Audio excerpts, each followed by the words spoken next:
यानंतर आमच्या पुढील कवयित्री आहेत प्रियांका मराठे मॅडम. सगळ्यांना नमस्कार.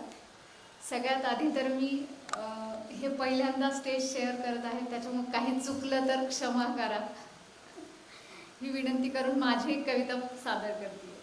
सुरंगी हे फूल असं होतं की जे मराठवाड्यातल्या सहसा कोणालाच माहिती नाही आहे, आणि त्यावर मी थोडंसं लिहिण्याचा एक छोटासा प्रयत्न केला आहे.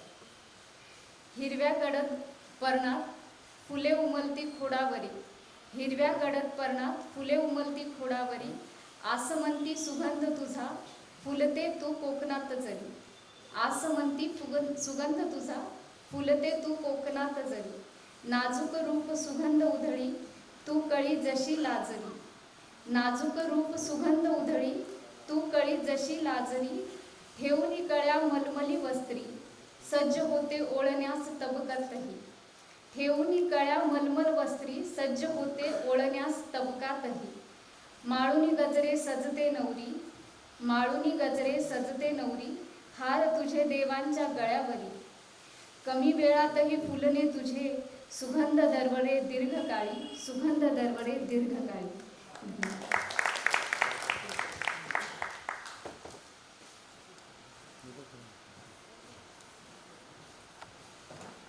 सन्मान करूया मान्यवरांच्या उपस्थितीत.